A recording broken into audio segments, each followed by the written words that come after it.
Hello बच्चों। सितंबर 2019 के NDA question paper को हम सॉल्व करेंगे। आप जानते हैं इसमें 50 क्वेश्चंस होते हैं जिसमें एंटोनिम सिनोनिम्स होते हैं। इसके अलावा स्पॉटिंग एरर्स, प्रीपोजिशंस और स्पॉटिंग एरर्स होती है। तो स्पॉटिंग एरर को अब हम कवर करेंगे। इससे पहले I have already discussed antonym synonyms in the previous video. Now we will discuss spotting errors today. So now moving to 21, we will discuss 21 to 35 questions over here. So starting from the first one, 21st one, he had arrived at Cairo a few months before. Protest shook the Arab world. Okay, do you find any mistake in this sentence? Okay, we will discuss the error over here. He had arrived. देखिए already we are finding an error over here. See, if you see a few months before, that's correct. The option is correct.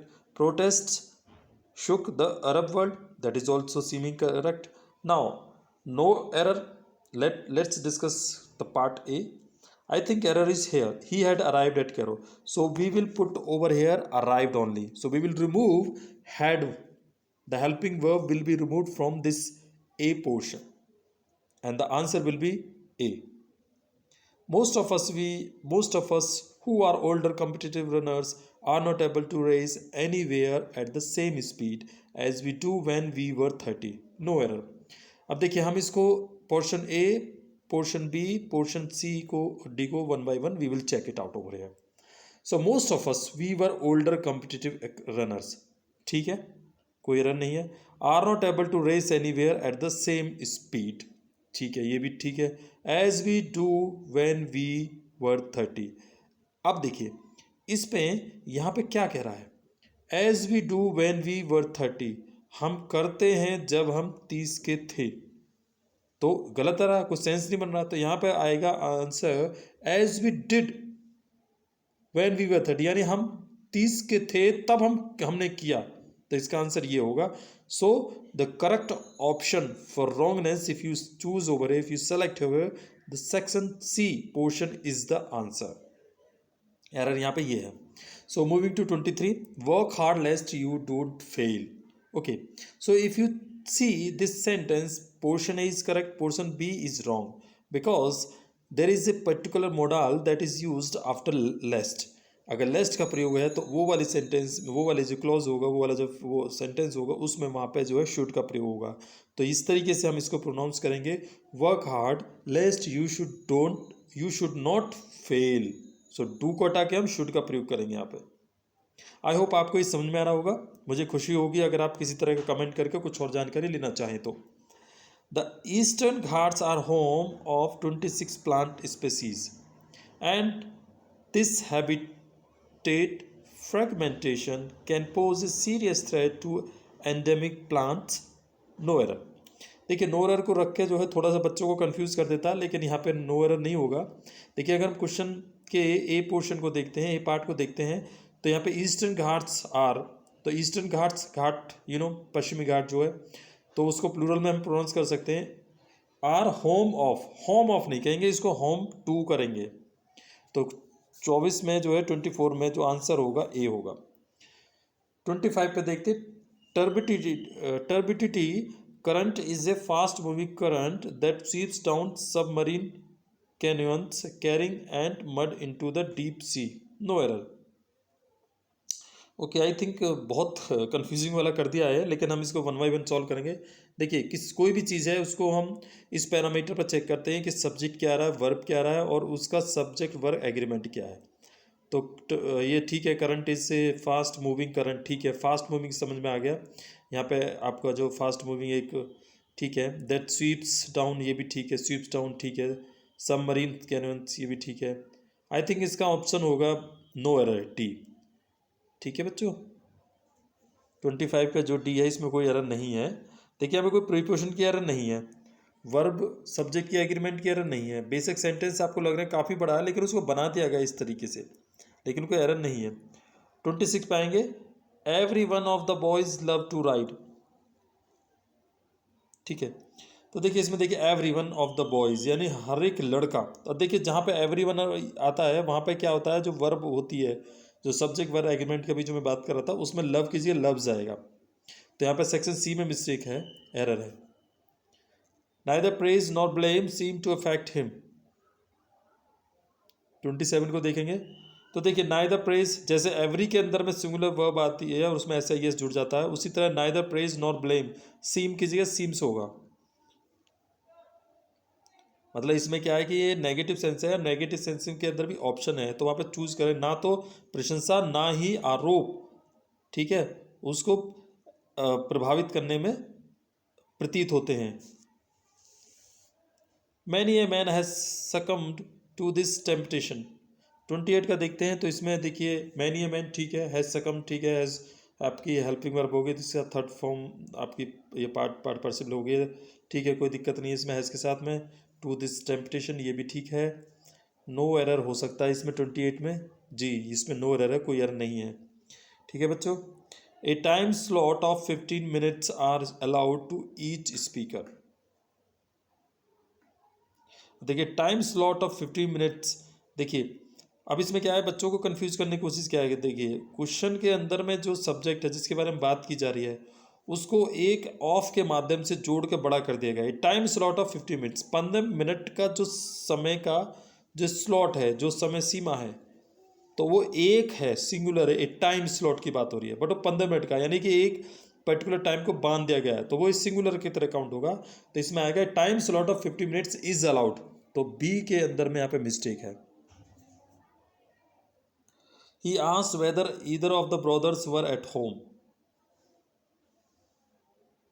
अब देखिए इसमें भी वही mistake है जो पहले वाले में आपको मैंने बताया था, एवरी वाले में, और इसके अलावा नाइदर नॉर और नाइदर ब्लेम और नाइदर नॉर प्रेज वाले में। ये देखिए ऊपर देखेंगे, ये नाइदर प्रेज नॉर ब्लेम 27 वाले में, जिस तरह वहाँ पे हमने सिंगुलर वर्ब को यूज़ किया था, उसी प्रकार 30 के अंदर में ये asked whether either of the brothers, तो ब्रदर्स में से कोई एक, या तो, ठीक है, तो एक के लिए बात हो रही है, तो वाज एट होम आएगा, वर एट होम गलत होगा, वर्क आउट आएगा, वाज लिखेंगे यहाँ पे। आई होप आपको ये समझ में आ रहा है बच्चों। चलिए बहुत बढ़िया, बहुत अच्छे। Idioms and phrases, sorry idioms and phrases, तो इडियम्स एंड फ्रेजेस को चेक करेंगे हम यहाँ पे, बहुत अच्छे। सो देखेंगे आपका बी ओवर द हिल। अब देखिए इसका मतलब क्या बनेगा 31 का, to be on mountain top, to travel in the jungle, to be too old to things, और to do something in the most complete way. तो इसमें 31 का जो आंसर बनेगा आपका to over the hill. Hill का मतलब यानी कि किसी हिल को आप पार कर लेना, यानी इसका मतलब आप किसी चीज़ की ऐसा, ये to be able to do something, तो to be too old to do things, यानी to be too old to do things, C option होगा। 32 में बाइट योर टंग, देखिए बाइट योर टंग का मतलब होता है ऑब्वियसली यहाँ पे क्या हो गया, तो अपनी जो है जुबान है संभाल कर बोलो, या फिर आप तोल के बोलो, इसका ये मतलब बनेगा बाइट योर टंग का। तो 32 के अंदर में जो ऑप्शन होगा वो होगा stop yourself from saying something because it would be better not to bite off your tongue while eating, to feel sorry, to ask someone something that you want, no to stop your, देखो bite अपने आप में आएगा, अपनी अपनी जीभ को काटना, इसका मतलब यानी कि अपनी जीभ को काटने का मतलब है to stop yourself to speak before someone. If you would like to speak someone before, so you have to think it before speaking, so that's why the option A is the correct one.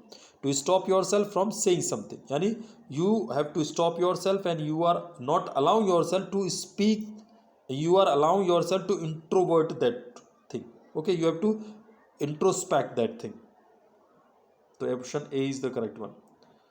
Turn a blind eye, ओहो ये तो बहुत अच्छा है, आंख बंद कर लेना, बहुत अच्छे शानदार।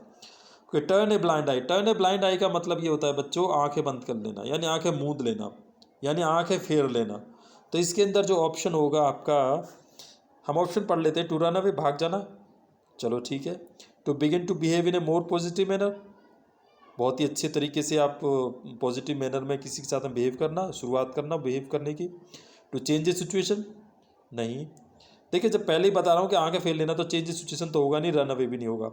To choose to ignore behaviour that you know is wrong, यानी कुछ आपको पता है जो कुछ भी है और तुम्हें जानते हो जो गलत है, लेकिन फिर भी आप उसको इग्नोर कर देना, यानी आपको दिखाई दे रहा है कुछ गलत हो रहा है वहाँ पर सामने और आपको उसको इग्नोर कर देते हो, Okay, so it means that you are allowing yourself not to see any kind of wrongness is happening over there.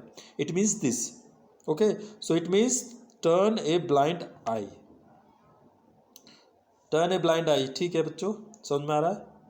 Okay, 33 का ऑप्शन डी होगा। बहुत बढ़िया, शानदार। 34 में आएंगे, येलो जर्नलिज्म। येलो जर्नलिज्म का मतलब क्या होता है? जैसे देखो, सीधी सी बात है, जर्नलिज्म का मतलब कोई भी पत्रकारिता का जो प्रोफेशन होता है उससे संबंधित है, ठीक है। अब येलो मतलब पीला, यानी पीला का मतलब या तो पिंक, जर्नलिज्म तो लिखा नहीं है ना, येलो लिखा है, तो इसका मतलब है बहुत प्रभावित करने वाली पत्रकारिता, ठीक है। तो यहाँ पे होगा paid story telling, government reports, writing newspaper that try to influence people opinion by using strong language and false information. यानी कि न्यूज़पेपर के अंदर ऐसा लिखना that try to influence people, लोगों को वो इन्फ्लुएंस कर सके उनकी ओपिनियन को, बाय यूजिंग स्ट्रॉन्ग लैंग्वेज, एक बहुत ही शक्तिशाली भाषा और झूठी इन्फॉर्मेशन के माध्यम से। तो ये येलो जर्नलिज्म है। ओके, बात समझ में आई आपकी? यानी एक तरह से कि आपने जर्नलिज्म अपने लेख के माध्यम से अखबार में किसी झूठी और शक्तिशाली भाषा के माध्यम से प्रभावित करने की कोशिश करना। 35 पे चलते हैं। बहुत बढ़िया, शानदार, सभी को अच्छा लग रहा होगा। To be in seventh heaven, to be in seventh का मतलब है सातवें आसमान पर। अब इसका मतलब क्या बना? यानी सातवां आसमान मतलब यानी बहुत खुश होना, गदगद होना, अच्छा लगना, ठीक है बच्चों। तो to be in seventh heaven, to fly in the air, ठीक है, चलो ठीक है, हवा में उड़ना। टू बी एक्सट्रीमली हैप्पी, हवा में तो पहले ही उड़ रहा है वो, to be in seventh heaven, तो ये तो उसका सिनोनिम वाला हो गया। To be in extremely happy, बहुत ज़्यादा खुश होना, तो ये इसका ऑप्शन होगा, ठीक है। बहुत बढ़िया, शानदार, सभी क्वेश्चंस को हमने सॉल्व किया है, बहुत अच्छी बात है। चलो बच्चों, ठीक है, आज के लिए इतना ही। वीडियो आपको पसंद आए तो लाइक करें, शेयर करें, सब्सक्राइब करें और मुझे आपकी सेवा करने का मौका दें।